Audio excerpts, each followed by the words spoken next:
अल्लाहुम्मा सल्लि अला सय्यिदिना व मौलाना मुहम्मदिन।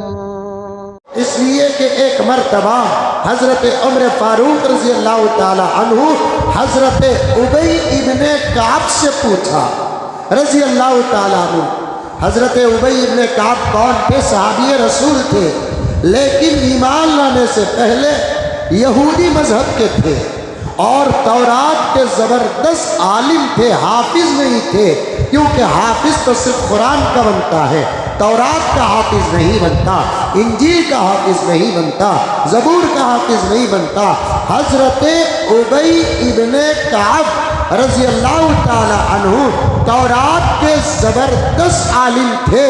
अल्लाह तबारक व ताला की रहमत गालिब आई, इंतखाब हुआ, उबई इब्ने काब रज़ी अल्लाह ताला अन्हु पैगम्बर की खिदमत में हाजिर होकर इस्लाम कबूल करते हैं और ज़बरदस्त इस्लाम के भी आलिम बन जाते हैं, खारी बनते हैं, कुरान अच्छा पढ़ने वाले, कुरान अच्छा समझने वाले, कुरान अच्छा बोलने वाले।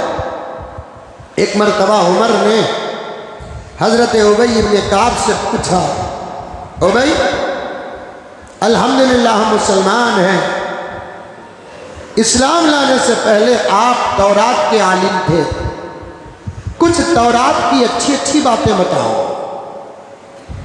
कुछ तौरात की, क्योंकि वो भी तो अल्लाह की किताब है, ज़बूर भी तो अल्लाह की किताब है, इंजील भी तो अल्लाह की किताब है, लेकिन उम्मतों ने उसे बदल दिया, बल्कि उस किताब के आलिमों को पैसा देकर अंदर के अहकामात को बदले। जो आलिम के पास जाता मसला लेकर, वो आलिम को पैसा देता, बल्कि यूं कहिए रिश्वत देता, पैसा लेकर उस कौम के उलमा खामखा किताबों का हवाला देकर उनके हक में फैसला सुना कर जाते। ऐसा करते करते तौरात का एक बहुत बड़ा हिस्सा ज़ाये हो गया, इंजील का एक बहुत बड़ा हिस्सा ज़ाये हो गया, ज़बूर का एक बहुत बड़ा हिस्सा ज़ाये हो गया। चैलेंज है, चैलेंज है, चैलेंज है।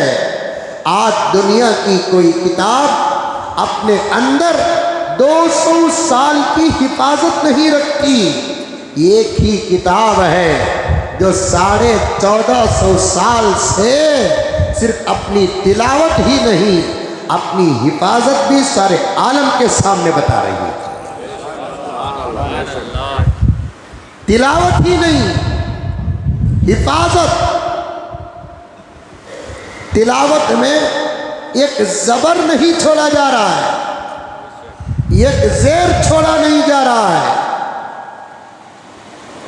कल शबे कद्र अल्हम्दुलिल्लाह लाखों मसाजिद में तकमील कुरान हुआ, ख़त्म कुरान हुआ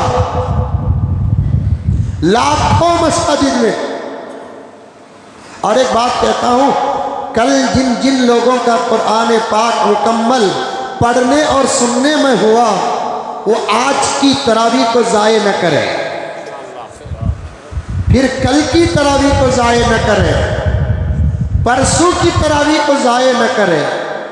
कुरान पाक का मुकम्मल करना एक अलग मसला और फजीलत है, और पूरी तरावीह को पढ़ना एक अलग मसला और एक अलग फजीलत है।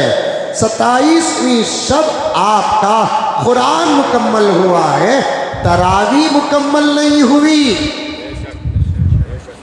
नादान है वो लोग, तकमील कुरान को तकमील तरावीह समझते हैं। 10 दिन में कुरान पढ़ा या सुना, उसके बाद तरावीयों की अहमियत खत्म हो रही है।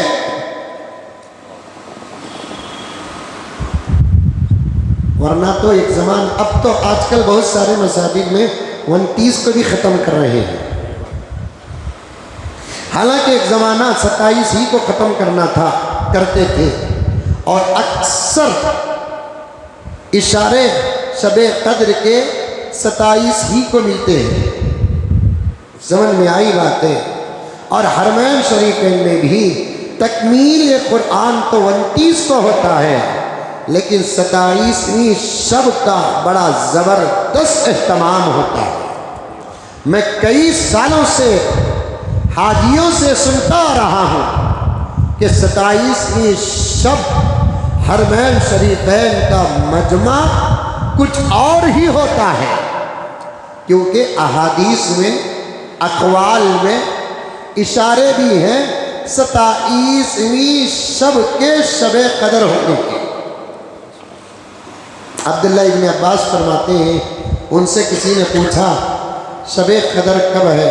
उन्होंने कहा कि अल्लाह ही बेहतर जानता है, लेकिन मैं गौर करता हूँ तो अल्लाह तबारक व तआला को 7 का अदद बहुत ज़्यादा पसंद है। 7 ज़मीन, 7 आसमान, 7 समंदर, कुरान पाक में 7 मंजिलें, सूरह फातिहा में 7 आयात, ये 7 का अदद अल्लाह रब्बुल इज़्ज़त को बहुत पसंद है। तो मेरी ताक़ीक़ ये है कि अखीर के अशरे में ये 7 का नंबर जहाँ आता है वही मुमकिन है कि शब कदर है। समझ में आई? तो ये सब लोगों की ताक़ीक़ है और उन लोगों का कमाल है, उन लोगों की फ़िक्र है। और कुरान पाक तो इशारात वाली किताब भी है ना।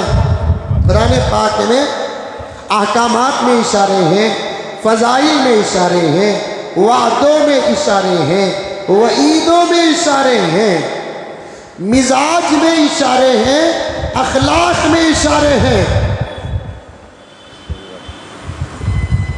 एक बुजुर्ग से किसी ने आकर कहा कि हज़रत, हमेशा मेरे जहन में गलत ख्यालात आते हैं।